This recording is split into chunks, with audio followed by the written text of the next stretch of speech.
Fala aí, galera. Bom dia, boa tarde, boa noite. Nós estamos começando a nossa nona aula, né? Essa nona aula ainda é referente à quinta semana. Bem, na verdade, essa vai a nossa penúltima aula, né? Eu programei para a gente ter 10 aulas nesse ciclo todo, tá? Na semana que vem, que é a sexta semana, aquele biomas, eu não vou gravar videoaula, eu vou disponibilizar alguns materiais, um documentário para vocês assistirem, mas videoaula mesmo a gente não vai ter não, tá? Então a gente vai ter a nossa atividade síncrona na semana que vem, normal, tá? Mas videoaula a gente não terá, a gente só vai ter mais uma videoaula, que é na sétima semana, que é de cartografia. Também é uma videoaula curtinha também, rápida, direto ao ponto, tá? Essa semana, como vocês viram, né, a gente teve a nossa última aula, que foi a oitava, que ficou um pouquinho grande, 1 hora e meia. Tá? E para não ficar ainda maior, para não ficar uma aula ainda maior, mais difícil de ser assistida, eu achei interessante eu dividir essa aula em duas. Tá? Então, no caso, a aula de hoje ela vai ser especificamente para a gente discutir um pouquinho sobre os problemas climáticos. Tá? E o interessante sobre esse assunto, tá, é de que por algum motivo, virou polêmica, né? Ou seja, principalmente com o advento da internet e da possibilidade de você ter inúmeros canais discutindo e pessoas discutindo, nem sempre, ou pelo menos na verdade, a maioria das vezes, sem informação específica, né? Sem uma formação científica específica, né? Mas que tem muita voz e tem muitas vezes alcance, né? Com o público, o que certos assuntos eram meio que consenso, né? Eles começaram a ser discutidos, né? E serem, como que eu posso dizer, questionados. O que não é ruim. Questionar é importante, tá? Ou seja, você está sempre questionando é algo fundamental, né? Até para a ciência. Tá? Agora, na ciência, para você questionar, você precisa ter os fundamentos, você precisa seguir o padrão científico para questionar. O que muitas das vezes a gente vê, né, é um questionamento de um senso comum sem nenhum tipo de embasamento. Tá? Agora, é importante questionar sempre, mas a partir do momento que você questiona e busca as respostas, né, você conseguir fundamentar as respostas, você observar da onde as respostas estão sendo dadas, né? E o que a gente vai ver hoje, tá, é que nem todas as questões estão resolvidas, nem todas as respostas foram obtidas. Tá? Agora, de uma forma geral, dentro de um quadro geral do que a ciência observa hoje em dia, né, a gente tem que avaliar que existem sim inúmeros problemas climáticos, inúmeras mudanças no clima, tá? E a maioria dessas mudanças, elas têm um papel direto do ser humano, tá? Ou seja, uma influência direta do ser humano, tá? Então, a aula de agora, essa aula, no caso, eu acredito que vai ser mais curtinha, porque a gente vai falar só um pouquinho desses problemas rapidamente e a gente vai encerrar, tá? Mas que fique o convite de vocês assistirem, tá? O documentário Gelo em Chamas, que eu coloquei lá na pasta, tá? Até para vocês poderem fazer atividade, coisa e tal, porque ele debate ainda mais aprofundado esse assunto que a gente vai discutir aqui, tá? E quando a gente fala sobre problemas climáticos, é importante a gente entender o seguinte, tá? Normalmente se divide os problemas climáticos, tá? Eu acho que a forma mais simples de a gente dividir os problemas climáticos é dividi-los em problemas locais e problemas globais, tá? Como o próprio nome diz, quando a gente fala sobre problemas é, é, é, locais, a gente está falando de quê? A gente está falando de problemas climáticos que interferem especificamente em um pequeno espaço, né, em uma pequena região, em uma pequena área da Terra, do globo. Tá? Esses problemas, aliás, são muito mais fáceis de serem percebidos e identificados. Tá? Por quê? Porque a gente está tratando de fenômenos que são de curta duração, de um espaço restrito, de um recorte específico, tá? E que muitas das vezes são evidentes, né, as suas consequências. Tá? É pelo menos evidente para as pessoas que as sofrem. Tá? É... E, inclusive, esses problemas eles são muito mais facilmente aceitos como algo da ação humana do que a segunda categoria de problemas, né, ambientais, que são os problemas globais. O próprio nome diz, né, problemas que impactam, tá, a Terra como um todo. Esse tipo de problema, os problemas globais, eles são muito mais difíceis de serem percebidos e identificados e estudados, porque a gente está falando de uma escala global. Então, assim, primeiro que qualquer mudança do clima, como a gente estudou na última aula, você precisa de um recorte de tempo muito grande. Muitas das vezes, além da vida de uma pessoa. Não é só porque esses processos eles são longos que eles não existem. A gente discutiu isso lá nas primeiras aulas. Muitos dos processos geológicos, muitos dos processos biológicos que, né, interferem no ambiente como um todo, são processos de duração longa, lenta, que muitas das vezes o ser humano não consegue observar no tempo de uma vida. Tá? Então, o que faz a ciência? Ela cata as evidências, ela cata, né, os recortes que ela pode fazer, tá? Em forma de fósseis, em forma de estudo de rochas, né? E depois ela vai montando esse quebra-cabeça né, e gera um quadro geral do que é a realidade. Tá? Então, muitas das vezes, os problemas climáticos eles passam por essa situação. Não podem ser observados diretamente. Tá? Muitas das vezes, pessoas refutam problemas climáticos, tá? Apresentando, por exemplo, condições de tempo. Tá? Ah, olha só como que pode estar aquecendo o globo se hoje está fazendo um frio danado. Olha só, fundamentalmente essa avaliação está errada. Por quê? Porque você está falando do tempo, do dia de hoje, para tentar justificar um processo que você só consegue observar em uma escala de tempo muito grande, que você precisa de uma sucessão de condições atmosféricas, né, ao longo de décadas para você poder afirmar aquilo ali. Tá? Então, assim, os problemas locais são muito mais perceptíveis, muito mais presentes no nosso cotidiano, e os problemas globais são mais difíceis de serem observados. Qual é o ponto positivo? O ponto positivo é que as causas dos problemas globais, muitas das vezes, partem de questões que também interferem e influenciam nos problemas locais.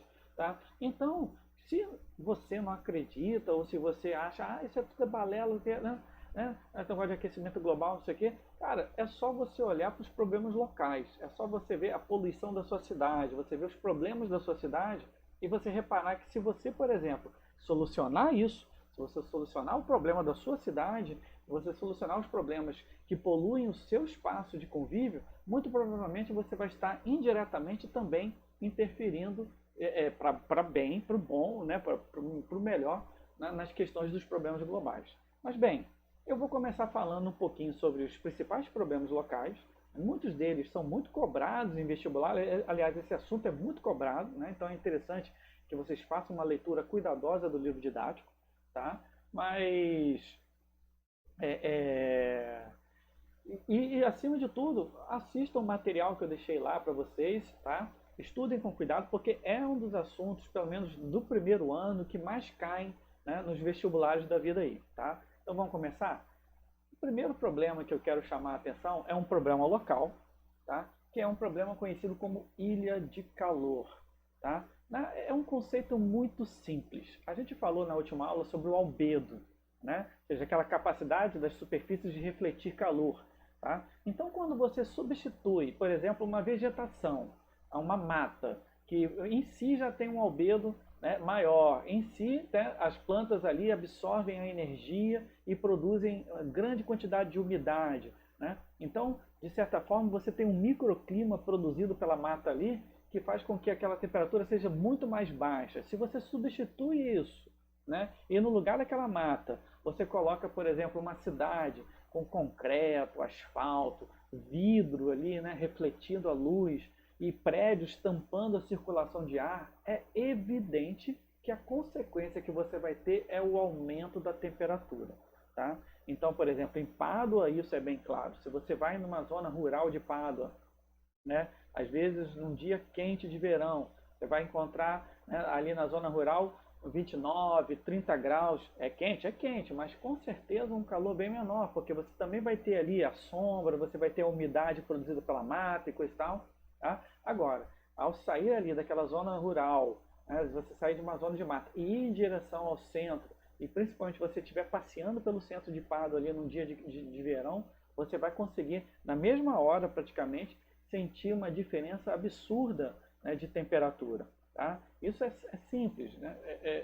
Fique debaixo de uma marquise, fique debaixo de uma árvore no dia quente, você consegue sentir a diferença. Né? Por quê? Porque você tem a questão da umidade, você tem a questão, né, do calor sendo refletido, do microclima sendo produzido ali pela planta.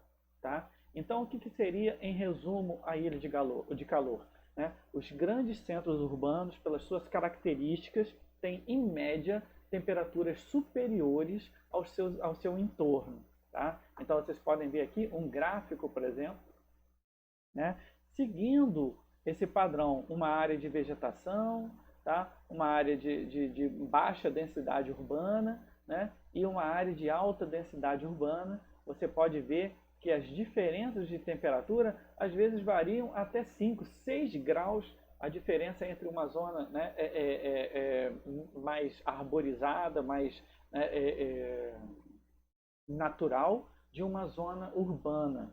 Tá? Então, a consequência disso, né, ou seja, a consequência da ilha de calor, ela interfere diretamente na qualidade de vida das pessoas que moram naquele ambiente. Aliás, quando a gente está falando sobre problemas ambientais, gente, a gente está falando basicamente da qualidade de vida das pessoas que vivem naquela região. Tá? Então, é claro que todos os problemas que eu estou falando aqui são problemas que, de forma geral, diminuem a qualidade de vida e até podem prejudicar a saúde das pessoas. No caso do calor, além, evidentemente, da qualidade, né, da temperatura, você também tem problemas, né, de pessoas que são mais sensíveis a variações de temperatura, a temperaturas elevadas. Né? Grandes ondas de calor podem provocar morte, né, principalmente entre as pessoas mais sensíveis, né, como, por exemplo, os mais idosos. Não é raro, em grandes ondas de calor, por exemplo, nas cidades americanas, você ter, né, um número alto de pessoas que acabam morrendo de mal súbito por causa do calor. Né? Então, é um problema muito sério de grandes centros urbanos e existem soluções. Tá? As soluções, hoje em dia, geralmente associadas a questões arquitetônicas. Primeiro, de prédios, né, que quando forem construídos, eles são construídos pensando na coletividade. Não adianta hoje, por exemplo, um arquiteto, um engenheiro projetar um prédio sem imaginar o impacto desse prédio em todo o ambiente no entorno. Tá? Você tem soluções que vão, por exemplo, tetos, né, com jardins, né? Ou seja, você tem hoje terraços que são verdadeiros jardins, né, em cima dos prédios, que vão amenizar a questão do impacto. Porque vale lembrar também que, além de ser uma questão, né, que pode gerar um desconforto, pode gerar também uma questão de saúde pública, também é a solução mais fácil, que é a construção de grandes sistemas de ar-condicionado e coisa e tal, são muito caros. Ou seja, o custo de manutenção de grandes prédios com ar-condicionados ou de shopping centers e coisa e tal, é muito elevado. Hoje em dia, então, é um problema técnico hoje e econômico, a ilha de calor, que faz com que muitos cientistas, arquitetos, urbanistas se preocupem em mitigar essa questão. Tá? Então, quando a gente estiver falando lá no ano que vem, né, no segundo ano, sobre problemas urbanos, né, o trânsito, a poluição sonora, a violência, são vários problemas que a cidade hoje enfrenta. Né? Essa questão de você acumular um monte de gente num pequeno espaço, né, de um pequeno espaço territorial. Tá? Um desses problemas sérios também, que tentam ser resolvidos, é a questão da ilha de calor. Tá? Ou seja, não tem como refutar, ou seja, a ilha de calor não é como aquecimento global. É evidente, você, num dia transitando pela cidade, você consegue perceber, né, essa questão e esse problema. Tá? Então, outro problema hoje em dia, cada vez mais comum em grandes cidades, tá, é o que a gente chama de smog.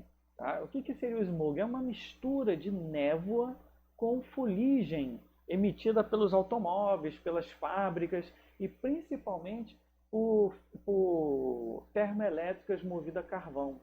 Então esse fenômeno é muito comum hoje nos países asiáticos, principalmente na China, né? E o que acontece? Você está vendo imagens aí no slide, são imagens, por exemplo, 9 horas da manhã, 10 horas da manhã, né? Ou seja, o dia já está, né, raiou, já está rufando e muitas das vezes você tem o quê? Você tem que acender os faróis do carro, as luzes, a iluminação fica ligada. Por quê? Porque você tem uma mistura densa, né? É um nevoeiro, tá? Úmido, mas você tem a mistura da fuligem, de toda a sujeira da cidade ali, né? E que impacta diretamente na questão do visual da cidade e principalmente na questão respiratória, né? Então, nesses países, a questão dos problemas respiratórios, principalmente entre crianças e idosos, é altíssima.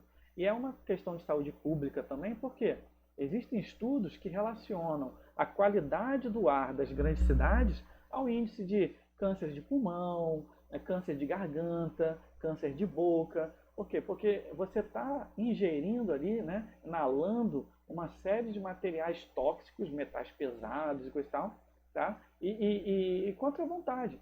Inclusive, alguns estudos indicam que você viver em cidades como São Paulo, por exemplo, o simples ato de respirar em São Paulo é o equivalente a fumar 2 cigarros por dia. Então, se você passou um dia em São Paulo, é equivalente a fumar 2 cigarros, né? Então, involuntariamente. Por quê? Porque você tem um nível altíssimo de poluição emitida ali. Tá? Então, o efeito fotoquímico ali, o smog, ele é muito comum em grandes zonas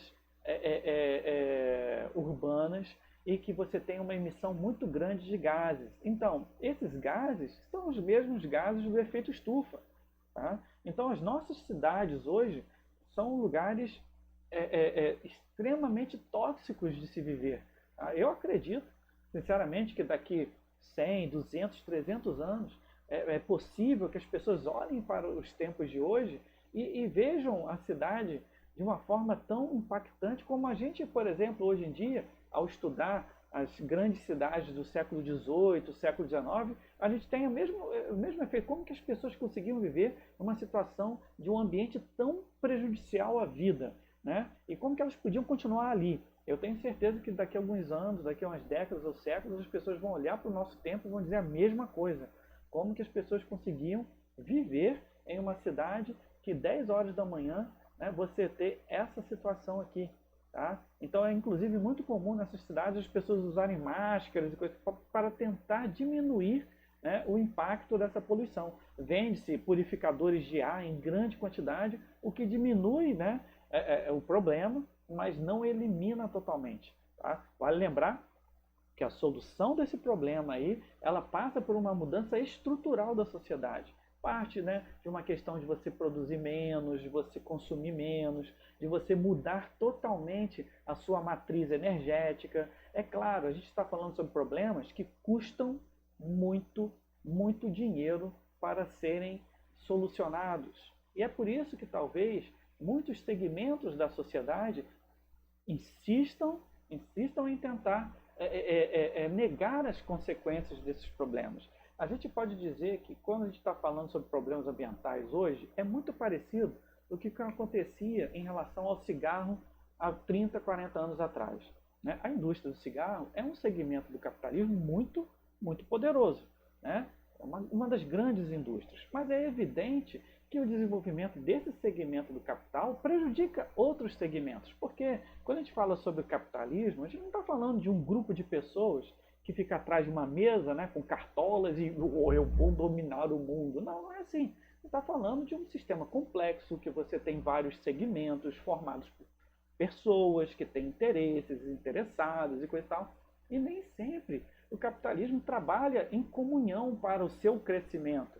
Tá? Então você tem segmentos do capitalismo que conflitam, né, que são conflitantes. Então, a indústria do cigarro, por exemplo, o negócio da indústria do cigarro gerava e gera prejuízo a vários outros segmentos. Né? Inúmeras pessoas, cada pessoa que morre, adoece ou é internada por problemas pulmonares, né, é um prejuízo para outros segmentos do capitalismo.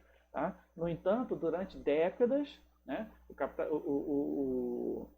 a indústria e a própria questão da ciência e da mídia, né, travaram um intenso debate sobre se o cigarro fazia mal ou não fazia mal. Então você tinha uma questão muito semelhante que a gente tem hoje, a comunidade científica, quase como um todo, né, afirmando através de seus estudos de que o cigarro fazia mal, que matava, estava associado a várias doenças e coisa e tal. E você tinha, né, sempre aqueles cientistas, né, dissidentes que faziam o trabalho deles, dizendo não, não é isso, né, fazendo um contraponto.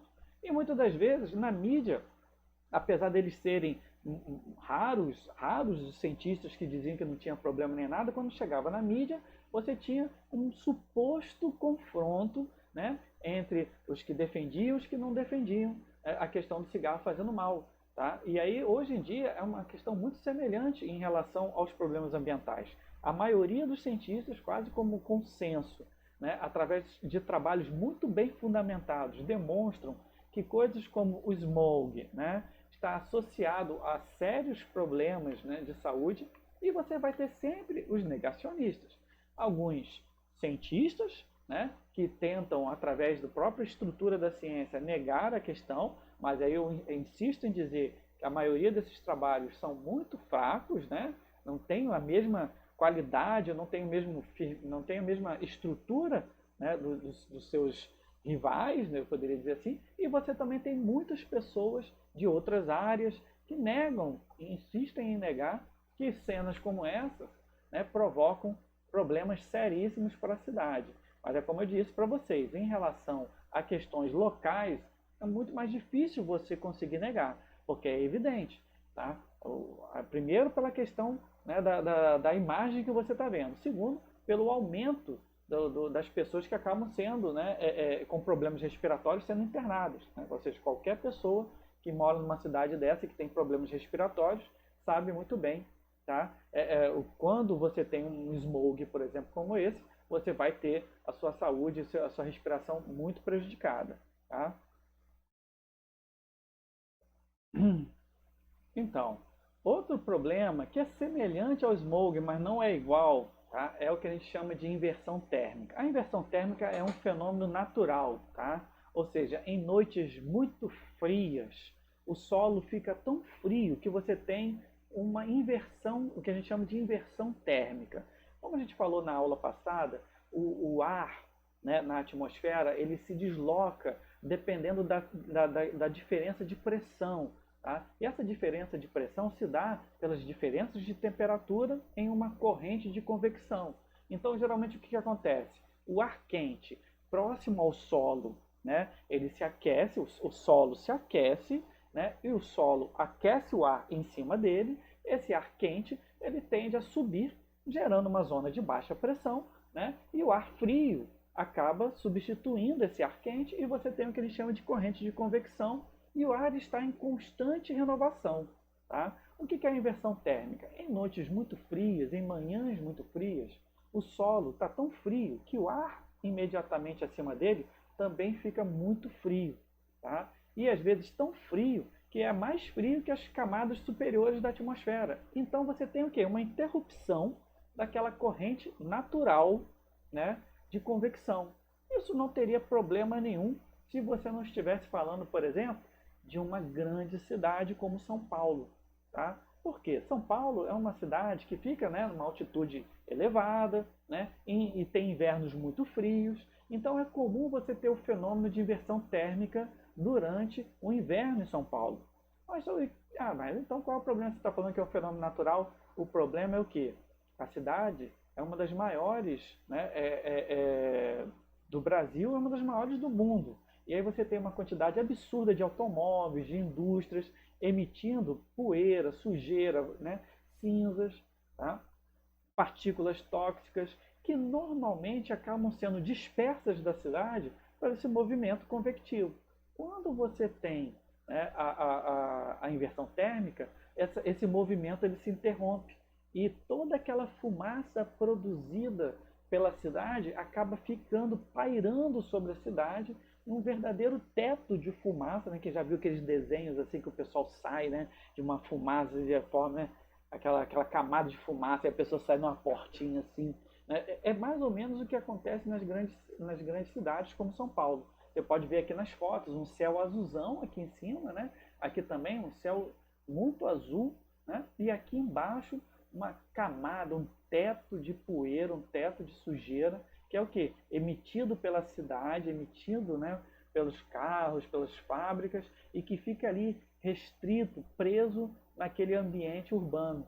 Tá? E aí o que acontece? É a mesma coisa com o smog. Você vai ter intensos problemas respiratórios. Eu mesmo sou natural de São Paulo, mas quando eu era criança, bebezinho lá, né, tive intensas crises respiratórias e coisa e tal, principalmente no inverno.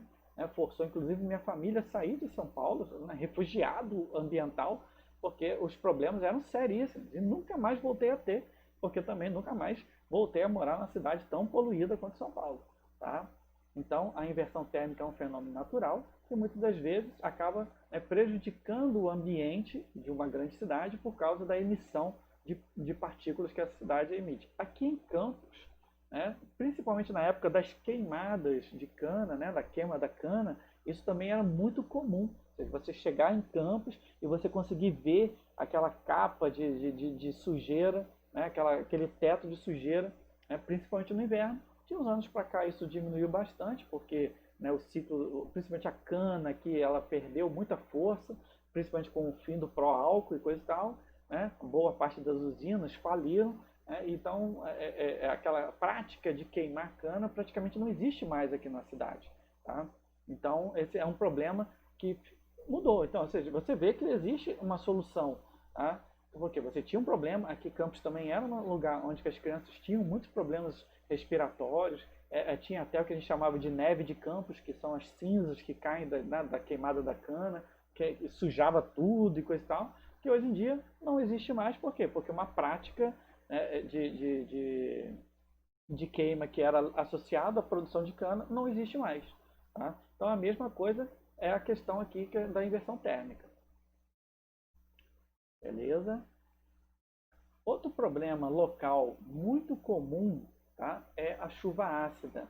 Ou seja, a emissão de é, é, é, substâncias químicas, né, principalmente nitratos, sulfatos, tá? Essas substâncias químicas que são emitidas pela queima de combustíveis fósseis, principalmente em grandes fábricas, muitas das vezes essas substâncias se misturam com a água, né, do vapor de água da atmosfera e acaba se condensando em forma de uma chuva que a gente chama de chuva ácida. E aqui cabe uma lembrança, né? Toda chuva normalmente é ligeiramente ácida, né? Porque a água pura, a água destilada, né? O H2O, ele tem um pH neutro, pH 7. No entanto, a água da chuva não é 100% limpa, né? Porque primeiro, para a própria gota d'água se formar na nuvem, você tem que ter partículas, né, aerosóis emitidos na atmosfera, e muitas dessas partículas às vezes são sujeiras. Né? E aí você tem as moléculas de água se juntando ali, né, através de pontes de hidrogênio em volta daquela partícula, e você tem a formação da gota d'água. Né? Muitas das vezes essa gota d'água, ao cair, ela vem carregando também a sujeira que está suspensa no ar. É por isso que, não sei, as pessoas mais perceptíveis, elas já devem ter notado que dias depois de uma chuva, né, uma manhã depois de uma noite de muita chuva, geralmente é uma manhã com um ar muito leve, né, um ar muito limpo. Por quê?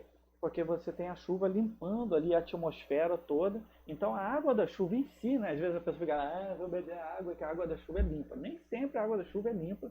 Né? E a maioria das vezes a água da chuva é ligeiramente ácida, ali atingindo um pH de 5,6 mais ou menos, né, por causa de todas essas substâncias que você encontra ali normalmente na atmosfera. Agora, em locais muito, muito sujos, muito poluídos, né, nitratos, sulfatos acabam se unindo, né, à água e formando ácidos mesmo. Né? E aí então você tem uma chuva que a gente chama de chuva ácida. A maior que é a chuva ácida, tipo, ela cai, né? Ela tipo cai na pessoa, a pessoa, tá derretendo, tá casa, e os ossinhos aparecendo. Claro que não, né? Não chega a ser esse nível de acidez.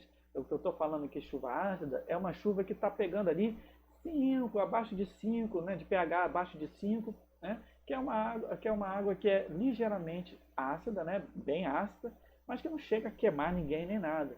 Tá? Então, durante muito tempo, até em livros didáticos, você via, né, muitas das vezes o pessoal associando, por exemplo, a destruição de obras de arte, né, e coisa e tal, por causa dos ácidos, não sei o quê. Mas, assim, o maior problema, e o problema real da chuva ácida está associado ao quê? À alteração do pH em solo, no solo e nos lençóis freáticos e na água como um todo.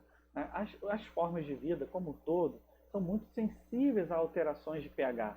Então você pode ter, por exemplo, florestas inteiras sendo destruídas, tá? Pela alteração do pH do solo, né? Ou de lençóis freáticos com pH alterado por causa da chuva ácida.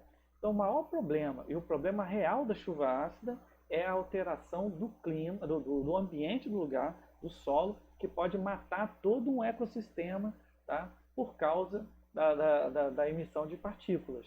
Tá? Também é um problema relativamente fácil de você resolver. Por exemplo, Cubatão, aqui no Brasil, era uma cidade que durante décadas sofreu com chuva ácida, todo o ambiente ali, os reservatórios de água tinham vários problemas relacionados à questão de concentração de pH, a mata em volta toda destruída, mas que alguns anos para cá, com a aprovação de leis ambientais mais rigorosas, fiscalização, tem feito com que as fábricas dali tenham instalado grandes filtros e coisa e tal, e tem revertido a situação, né, a olhos vistos. Tá? Hoje em dia, o problema da chuva ácida é muito raro, né, em alguns centros industriais do Brasil e do mundo. Ainda é muito comum, principalmente onde se produz muito carvão e se explora muito carvão. Então, por exemplo, mais uma vez, a China e as cidades chinesas, né, gente? A gente tem que entender que a China, ela é a fábrica do mundo. Ou seja, o grande capital escolheu a China pela sua mão de obra muito barata como grande fábrica. E outra coisa também que atraiu o capital como um todo foi a questão das leis ambientais, que hoje em dia a China tem trabalhado nisso, tem melhorado as suas questões ambientais, né? Mas de uma forma geral, o boom da China, né, o grande crescimento da China se deu pelo investimento do capital internacional, né, em busca do quê? Além dessa mão de obra muito barata, abundante que tem lá, leis ambientais que eram quase inexistentes. Então isso abriu um precedente para que as cidades chinesas tenham se tornado as mais poluídas do mundo, com grandes problemas de smog, problemas também relacionados à chuva ácida, e paralelo a isso, a China tem um dos maiores reservatórios de carvão mineral do mundo. Então, boa parte da energia, né, gerada para abastecer as indústrias, as grandes cidades, vem de termoelétricas movidas a carvão mineral, que são, sem sombra de dúvida, a forma mais poluidora de emissão de gases. Tudo bem? Bem, então a gente falou sobre alguns desses problemas que são locais, ou seja, eles são visíveis, perceptíveis. Vocês viram, a gente tem fotos, a gente pode ver, os dados são muito claros, né? Inclusive até mesmo a mudança, né, para melhor também é muito claro. Existem inúmeros exemplos no mundo, né, de locais que sofreram e sofrem com ilhas de calor, com chuva ácida, e que depois de uma intensa modificação local, com uma intensa, né, participação do governo e uma mudança de consciência local, fez com que aquele local melhorasse, né, consideravelmente. Tá? Então a gente está falando sobre problemas ambientais que são bem evidentes. Agora a gente vai entrar na questão dos problemas globais, que são muito mais difíceis de serem percebidos. Por quê? Porque a gente está falando de uma situação, né, que leva muito tempo para ser percebido, né? E uma dessas questões é o que a gente chama de efeito estufa, tá? O efeito estufa, ele em si é um fenômeno natural também, ou seja, a nossa atmosfera naturalmente recebe uma quantidade de energia do Sol, né? Boa parte dessa energia é refletida de volta para o espaço, né? E alguma dessa energia acaba retida no planeta, tá? Muito pela água dos oceanos e também pela capacidade da nossa atmosfera de reter esse calor. Tá? Já se sabe que alguns gases são particularmente, né, bons em reter calor, como por exemplo o gás carbônico, né, o metano, e o vapor de água. São gases que, de forma geral, retêm o calor do Sol. Tá? E o efeito estufa tem um papel importante no planeta, porque se não fosse ele, nós perderíamos muita energia para o espaço, né? E a gente teria uma amplitude térmica muito maior e a vida na Terra seria um pouco mais difícil do que é, né? Porque você teria temperaturas muito altas durante o dia, por exemplo, e temperaturas muito frias durante a noite, e essa amplitude térmica ao longo do ano também seria muito maior. Então, verões muito quentes e invernos muito frios. Tá? Então, o efeito estufa é um papel muito importante, ele tem um papel importante. Só que o que a gente chama de aquecimento global ou o problema do efeito estufa é o quê? Tá? A gente tem um equilíbrio químico, que a gente falou na última aula, da nossa atmosfera, que é muito sensível. Principalmente os gases do efeito estufa, eles estão em uma proporção muito pequena na nossa atmosfera. Né? 70, 80, 90 partes por milhão. Tá? Aí o que acontece? Principalmente depois da Revolução Industrial, com o advento dos combustíveis fósseis, tem se mostrado que gradativamente a gente tem emitido uma concentração cada vez maior desses gases do efeito estufa. E aí qual é o problema dos gases do efeito estufa? Ao emitir uma concentração maior, consequentemente você está fazendo o quê? Você está, né, retendo mais calor no planeta. E ao reter mais calor nesse processo que parece mesmo uma estufa, né, o que você tem? Você tem um aquecimento global, você tem um aquecimento da temperatura média da Terra. Tá? Bem, é interessante a gente entender, tá, que esse aquecimento médio da Terra, por exemplo, a Terra tem uma temperatura média de 15 graus. Então, já em si, você tirar uma temperatura média da Terra já é um desafio científico muito grande, porque você tem que pegar temperaturas em vários lugares, né? E isso pode acabar mudando muito dependendo do recorte que o cientista escolhe. Tá? Então, assim, é um desafio científico. Existem questionamentos nisso. Tá? Agora, de uma forma geral, se você tem um método legal e é aceito pela comunidade científica, você consegue obter, né, dados de uma temperatura média planetária. O que tem se observado é que desde que se começou a fazer essas medidas, tá, e a gente tem já ali desde o século XIX, né, uma quantidade de medidas muito seguras cientificamente falando, né, o que a gente tem observado é que nos últimos anos a temperatura da Terra tem aumentado, né, significativamente. E aqui cabe um parênteses importante. Né?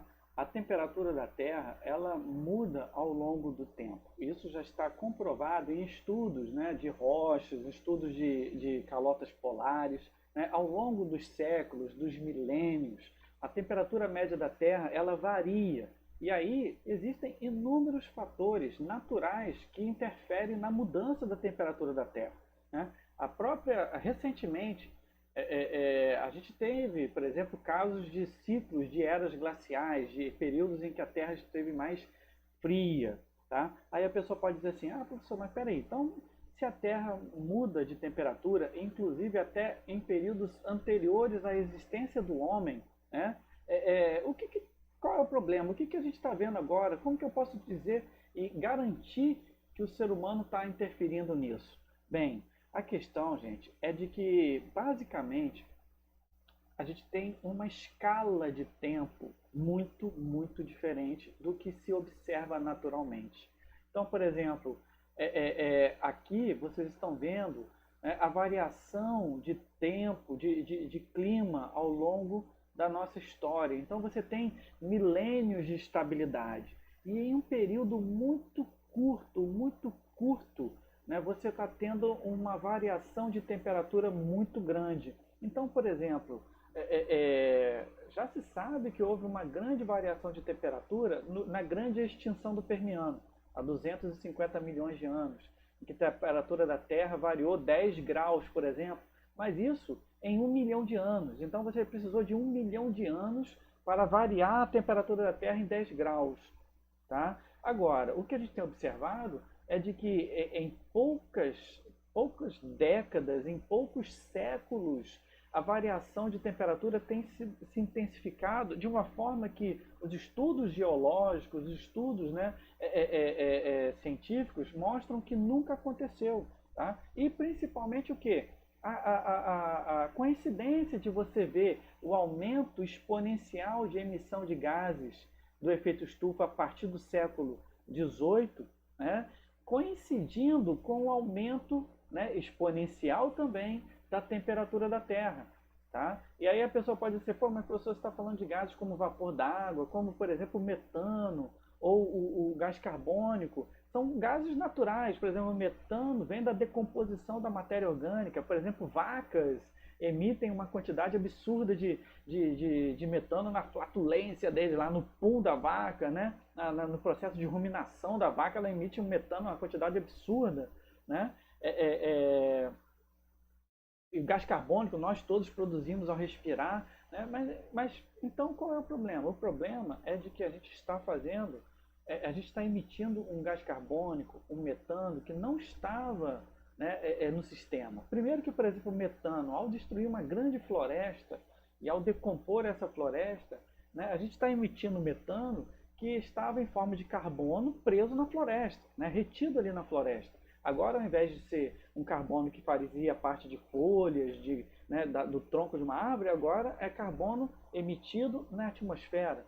Mas a pessoa pode dizer assim, ah, mas é uma floresta, as plantas morrem, depois elas nascem de novo e coisa e tal. Sim, mas é um reservatório natural de carbono. Tá? Outra coisa ainda mais grave é o seguinte, tá? Quando você extrai, por exemplo, os combustíveis fósseis, a gasolina, o carvão, você está falando de um carbono que já esteve na atmosfera há milhões de anos atrás, mas depois acabou sendo aprisionado em forma de sedimentos, e depois esse carbono acabou sendo, né, comprimido e foi jogado para o subterrâneo e está há milhões de anos fora da atmosfera, fora do sistema atmosférico.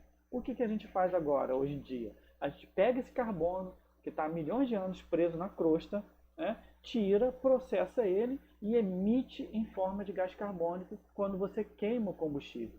Então você está, na verdade, fazendo o quê? Você está jogando um combustível novo, né, um carbono novo na atmosfera. E esse carbono novo é o responsável pelo aumento, né, da variação da temperatura do planeta. Né? Isso aí é evidente, isso é fato, é simples. É só você pensar, você não tinha um carbono, agora você tem um carbono novo, e esse carbono é um gás do efeito estufa, e você está emitindo esse gás para a atmosfera. Qual é a consequência? O aumento gradativo da temperatura da Terra. Tá? Aí a pessoa pode dizer assim, ah, professor, mas a temperatura, hoje fez um dia frio, amanhã, ontem choveu, como que pode estar aquecendo? Bem, a questão é que a gente está falando sobre clima, a gente não está falando sobre a questão do tempo de hoje. Então a questão do clima ela vai variar. O que a gente pode observar é o seguinte, que a emissão de gases, principalmente gás carbônico, é muito grande, principalmente entre os países industrializados. E aí aqui você pode ver uma imagem, né, de emissões de gás carbônico em outubro de 2019. Né? Então você pode ver que a China, principalmente com a queima de carvão, né, principalmente grandes indústrias, tá? Mas principalmente essa trinca aqui, ó, Sudeste Asiático, tá? Indonésia, Camboja, Vietnã, você pega aqui África Subsaariana, tá? E Brasil, América do Sul, você tem essa trinca aqui emitindo uma quantidade muito maior de carbono, tá? Por quê? Principalmente através da queima de florestas, porque a gente tinha, nós temos nas nossas florestas um grande reservatório de carbono, elas não produzem oxigênio, né? Ou seja, elas não são os pulmões do mundo, tá? Elas até produzem, mas também consomem esse oxigênio, tá? Mas um importante papel das florestas equatoriais é como reservatório de carbono. Tá? E ao contrário das florestas temperadas, que têm um ciclo natural de queima, né? Mas aí no outro ano elas se renovam, as florestas tropicais elas são perenes, elas não têm esse ciclo natural de queima, elas são muito úmidas. Então ao queimá-las, tá? E ao substituir elas, por exemplo, o pasto, nós estamos emitindo uma quantidade absurda, né, de gás carbônico. Agora, além desses países, você também tem outros países industrializados, os próprios Estados Unidos, né? E hoje em dia, os Estados Unidos e a Europa contribuem bem menos para a emissão de gases poluentes, primeiro, que eles não têm as grandes florestas tropicais que nós temos para destruir, para queimar nem nada, né? E segundo, que boa parte do parque industrial desses países, né, pelo menos aquele parque tradicional que polui mais, ele já foi, né, transferido para países subdesenvolvidos, como o Brasil, como a China, né? Então o que acontece? Eles acabam hoje contribuindo menos para a emissão, eles contribuem ainda particularmente com a queima de combustíveis para aquecimento, para coisa e tal, mas como questão industrial e queimadas, hoje os países subdesenvolvidos são muito maiores responsáveis do que os países desenvolvidos. E é isso, aliás, é uma questão de intenso debate nos congressos internacionais. Né? Porque substituir seus parques industriais, diminuir a queimada, é uma questão que custa dinheiro, alguém tem que bancar. Né? Então, muitas das vezes, os países desenvolvidos jogam essa responsabilidade para os países pobres, né? Para os países em desenvolvimento. E os países em desenvolvimento, muitas vezes, fazem o quê? Contra-atacam, dizendo, não, peraí, aí vocês já queimaram suas florestas todas, vocês já têm o seu desenvolvimento e coisa e tal, e agora vocês querem jogar a conta pra gente? E pior, muitas dessas empresas que estão aqui são empresas multinacionais, né? Agora, o fato é o seguinte, ninguém é inocente nessa brincadeira, né? Na verdade, você só tem que interesses interessados, tá? Agora, enquanto esses países não se acertarem, enquanto não houver um entendimento de como se vai fazer e quem vai pagar a conta, né, o fato é de que a gente tem um modelo de produção industrial que é extremamente agressivo ao nosso ambiente, tá? Principalmente a atmosfera, e intensificando o aquecimento global, o efeito estufa e, consequentemente, o aquecimento global. Tá? Bem, a gente pode perceber, mesmo que algumas pessoas refutem essa questão, os efeitos do aquecimento global são perceptíveis. Tá? Ou seja, existem mudanças climáticas que são perceptíveis. Primeiro, nos estudos científicos que demonstram que a temperatura tem variado. Tá? Agora, é aquela questão, por ser clima e por levar muito tempo, às vezes as pessoas não conseguem perceber aonde estão, né, essas mudanças, porque mas hoje está frio, como que pode estar quente, pode estar aquecimento global se hoje, por exemplo, fez um dia frio? Bem, na verdade, os cientistas, para poder demonstrar, né, que o aquecimento global está ocorrendo, eles recorrem ao quê? Eles recorrem aos ambientes, né, onde esse efeito ele vai ser primeiro percebido. Tá? Porque são ambientes de equilíbrio muito, muito sensível.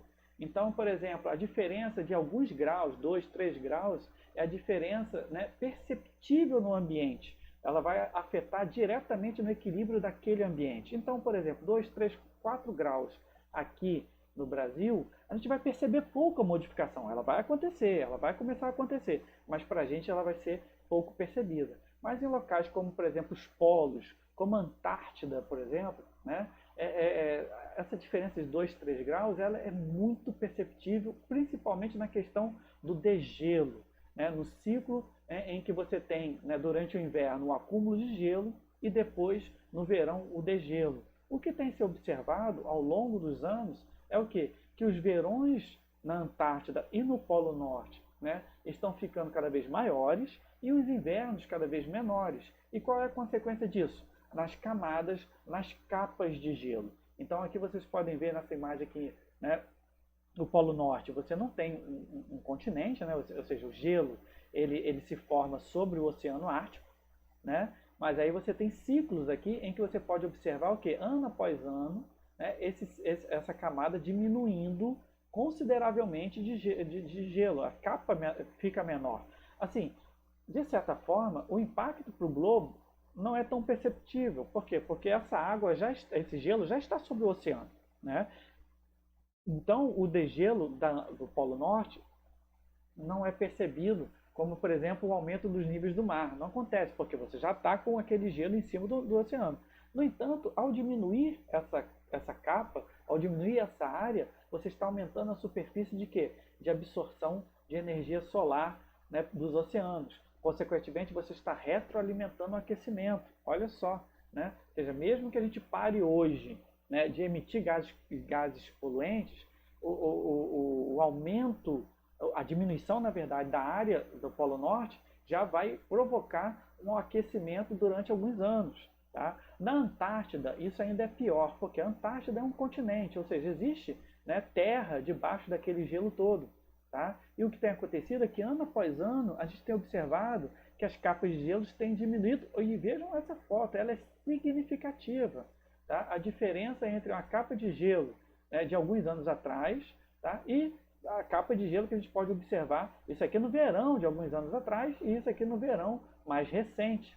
Tá? Então vocês podem observar que a quantidade de água que está sobre esse continente aqui, ela vai diminuindo consideravelmente. E olha só, isso é mais perigoso, porque essa água não está sobre o oceano, está no continente. Então ao derreter, ela desce para o oceano. E você vai ter o quê?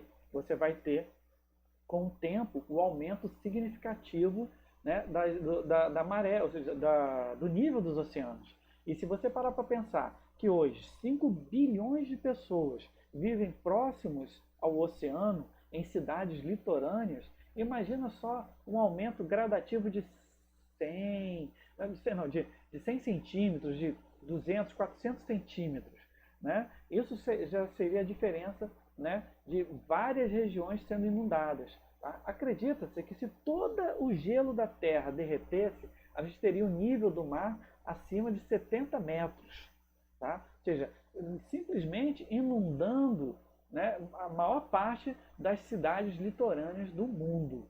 Tá? Então seria assim, um processo de mudança, né, de deslocamento global nunca visto na história da humanidade. Tá? Outros lugares que a gente consegue ver claramente, né, o clima mudando e as consequências são nas grandes calotas de gelo. Tá? Então, nas geleiras. Então, por exemplo, aqui ó, uma foto de 2013, né, de uma geleira e o mesmo lugar em 2012. Então você vê o nível de gelo acumulado já é bem menor. E para onde foi toda essa água? Bem, essa água vai parar no oceano em alguma hora. Tá? Então vocês podem ver aqui ó, a mesma coisa na foto, na mesma geleira, né, no início do século XX e no início do século XXI. Tá? Então esses lugares são termômetros. Tá? Eles mostram que as mudanças climáticas são reais e estão acontecendo. Tá? Esses lugares estão sofrendo primeiro, tá? Como é o caso aqui, né, da geleira Jacques Chauvet, eu não vou falar porque eu não tenho essa pronúncia toda, que é uma geleira, né, na Groenlândia, que aos olhos vistos, os cientistas estão conseguindo ver o quê? Eles estão conseguindo ver essa geleira se derretendo, se desmanchando ano após ano, tá? E aí o que acontece? Todo esse gelo está indo para o oceano, tá? No caso aqui o Oceano Atlântico Norte.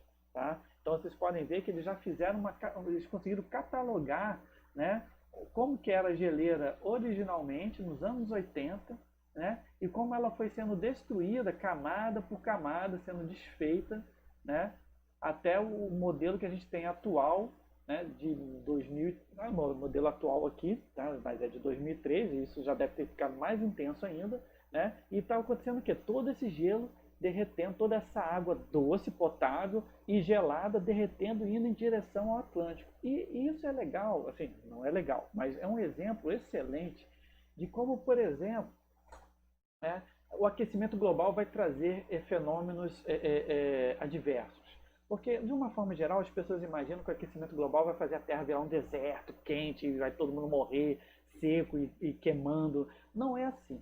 A verdade, como eu falei, o clima ele vai mudando lentamente. Tá? E ao longo das décadas, esse clima vai criar consequências muito, muito adversas. Por quê? Porque o clima ele gera, né, ele é gerado a partir de um equilíbrio sensível de inúmeros fatores. A gente não falou aqui na última aula sobre os fatores climáticos? Então, são vários. Então, ao aquecer a Terra, o que você vai ter, na verdade, é uma série de mudanças desses fatores e o clima vai ficar doido. E esse é um problema. Por quê?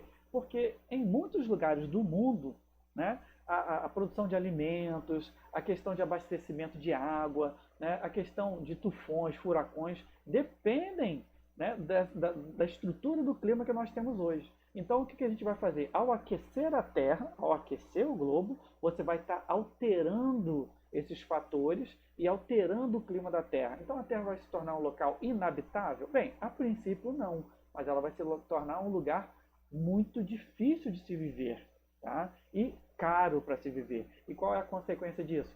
principalmente para as camadas mais pobres, né? A falta de abastecimento de água, o encarecimento da comida, né? Isso vai agravar problemas sociais que nós já temos, tá? Um fator interessante aqui, gente, é o seguinte, tá? Não lembra que eu falei para vocês sobre o degelo lá das geleiras na Groenlândia? Então, aqui está a Groenlândia. O que os cientistas estão dizendo é o seguinte, junto com a Antártida, né, a Groenlândia ela tem uma quantidade absurda de água em forma de gelo, né, sobre o continente. Então, quando esse gelo derrete, o que está acontecendo? Essa água toda, com uma densidade de água doce e muito gelada, tem inundado o Atlântico Norte. É possível que daqui a alguns anos toda essa água fria, né, e doce altere toda a dinâmica do Atlântico Norte.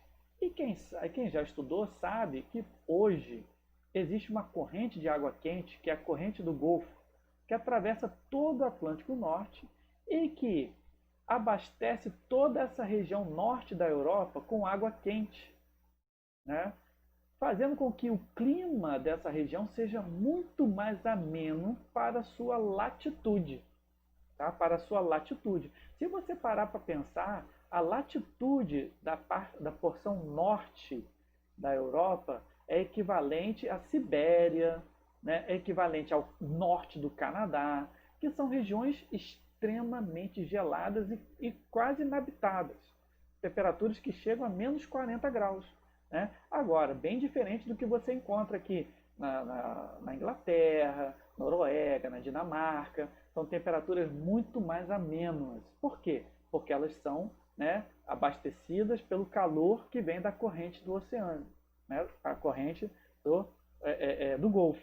Então vejam vocês como pode atuar o aquecimento global. A temperatura da Terra está aquecendo, está quente, está aumentando. Esse aquecimento derrete o gelo da Groenlândia. O gelo da Groenlândia interrompe, quebra essa corrente do Golfo. Qual é a consequência para a Europa? Uma mini era glacial. Né? Vejam vocês, o aquecimento global pode levar a um frio extremo na Europa. E eu gosto desse exemplo, por quê? Porque ele mostra o como que as pessoas, às vezes ignorantes, tentam, não, mas olha só, está frio hoje, para justificar, né, uma coisa que é muito mais complexa. Tá? Na verdade, o que o aquecimento global vai fazer nesses primeiros anos, nessas primeiras décadas, é fazer com que o nosso clima fique louco. Né? E regiões que dependem, né, diretamente do clima para sobreviver vão passar por dificuldades. Tá? Beleza, gente? Então, aqui é um outro exemplo do que a gente estava falando agora há pouco. Né? O aumento dos níveis dos oceanos, que é uma consequência a médio prazo do aquecimento global, ele pode sim, né, inundar grandes áreas aqui, ó, da Amazônia, né, o sudeste brasileiro, o Rio de Janeiro, por exemplo, com 13 milhões de habitantes, né, ficaria debaixo d'água. Na Europa, né, as regiões mais habitadas também são próximas ao litoral. Você teria, né, um impacto, vai acontecer de uma hora para outra, tipo um grande tsunami. Não, vai ser gradativo, mas constante. Você vai ter o que? O oceano avançando, terra dentro, lentamente, durante os anos, né? E você não vai ter, não tem como você simplesmente regredir, retardar esse processo. As pessoas vão ter que se mudar, né? E vai ser um impacto econômico muito grande, tá?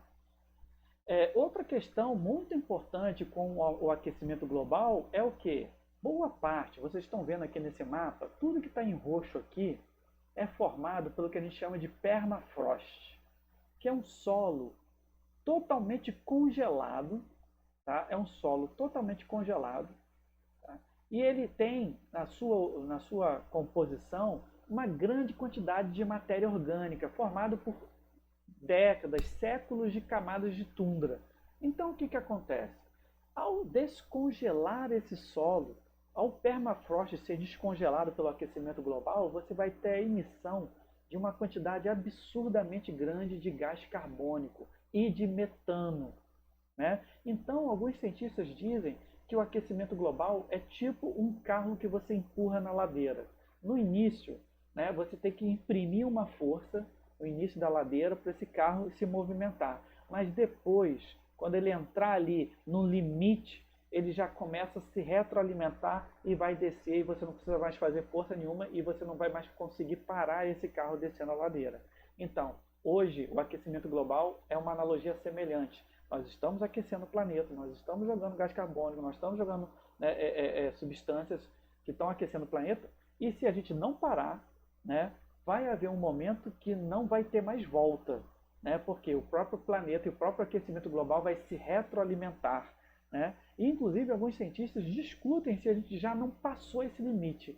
Se hoje, por exemplo, a gente vai, vamos acabar, não vamos emitir mais nenhum gás carbônico, vamos virar uma sociedade, né, zero consumista, vai virar todo mundo hippie e vai morar na mata.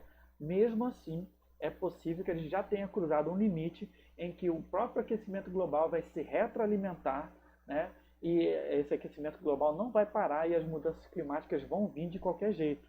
Tá? Então isso é muito importante, é uma discussão importante, por quê? Porque a estratégia de ação que o ser humano tem que atuar, ela vai estar diretamente associada se a gente já passou ou não esse limite.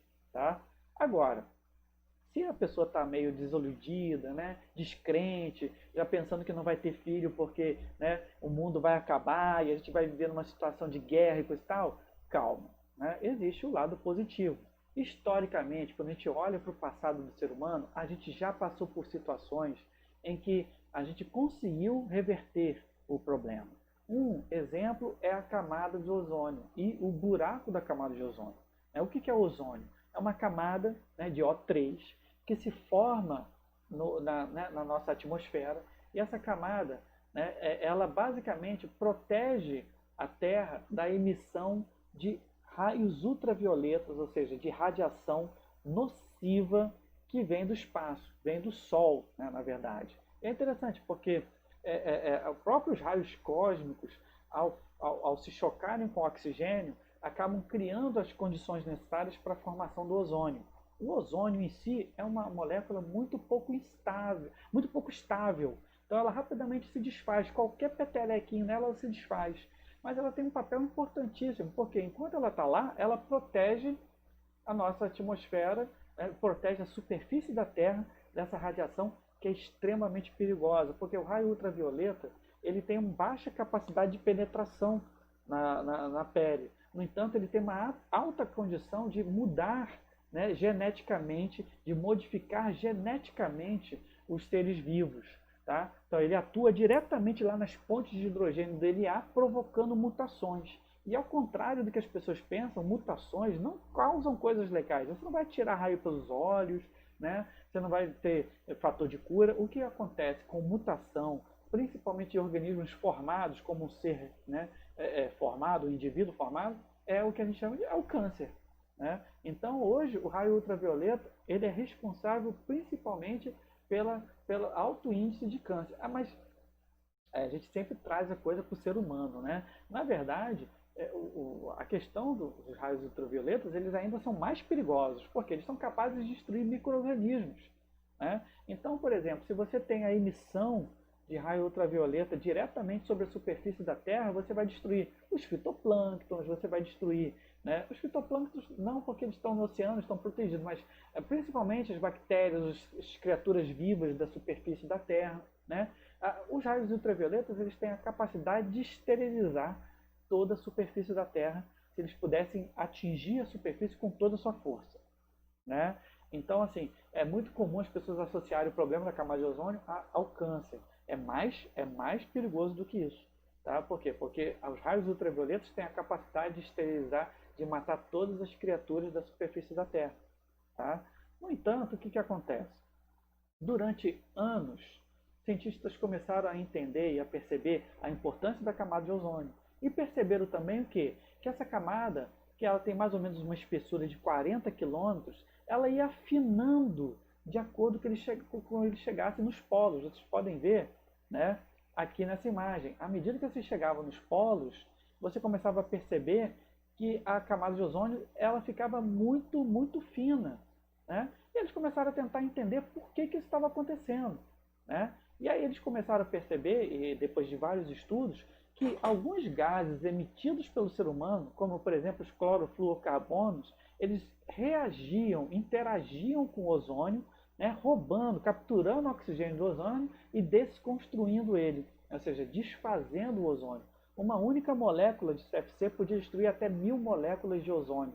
Né? Então ficou claro para os cientistas o que? Olha só, nós estamos emitindo CFC, esse CFC está criando um buraco na camada e isso vai afetar diretamente todas as formas de vida da Terra. Tá? Os CFCs é um gás, né, diretamente associado a ar-condicionado, geladeiras, a aerosóis, né, desodorantes e coisa e tal. Então o que aconteceu? Houve uma ampla campanha mundial, tá? De substituição do CFC por outros gases inertes, outros gases que poderiam executar a mesma coisa, né, sem, né, afetar o ozônio dessa forma. Tá? Claro que assim, alguns fatores ajudaram bastante. Primeiro, a gente tem outros gases que podem substituir o CFC com custos muito baixos. Ou seja, a substituição de CFC por outros gases não é tão cara. Então a indústria ela pôde, né, com o tempo, se adaptar a essa indicação, mas de qualquer forma, houve a necessidade de uma ação mundial, global, né, para que você pudesse, aos poucos, abolir o CFC da indústria. Então, hoje em dia, é raríssimo, e só mesmo aparelhos muito antigos para ter ainda CFC. Tá? Os próprios aerosóis, os desodorantes, vocês podem ver, a maioria tem selos, né, que não tem CFC, que não são livres de CFC. Né? E por quê? Porque depois dessa intensa campanha mundial, tá, você teve a eliminação quase que completa desse gás e, gradativamente, o que os cientistas têm percebido? O ozônio tem se recuperado, né? Afinal de contas, ele se forma naturalmente nas camadas superiores da atmosfera, né? E aquele buraco que conferia um risco real à vida na Terra e aos seres humanos tem gradativamente desaparecido. Tá? Então, hoje em dia, por exemplo, ó, aquele grande buraco que a gente tinha em 1988, hoje praticamente não existe. Então, tá aí um exemplo, né? Um exemplo real de que é possível, se houver força de vontade, né, conscientização, de alterar, né, um problema global, né, um problema ambiental global. Tá, gente? Então, ó, é basicamente isso. Tá? A gente terminou nossa penúltima aula. Agradeço muito a participação de vocês. Desculpa pelo tamanho das aulas. Essa semana as aulas foram muito grandes, mas insisto, né? Insisto que esse conteúdo ele é muito cobrado, talvez seja o mais cobrado, né, de todo o primeiro ano. Então estudem ele com carinho, com cuidado, tá? Que vocês vão mandar bem aí. Tá bom, gente? Ó, obrigado e até semana que vem.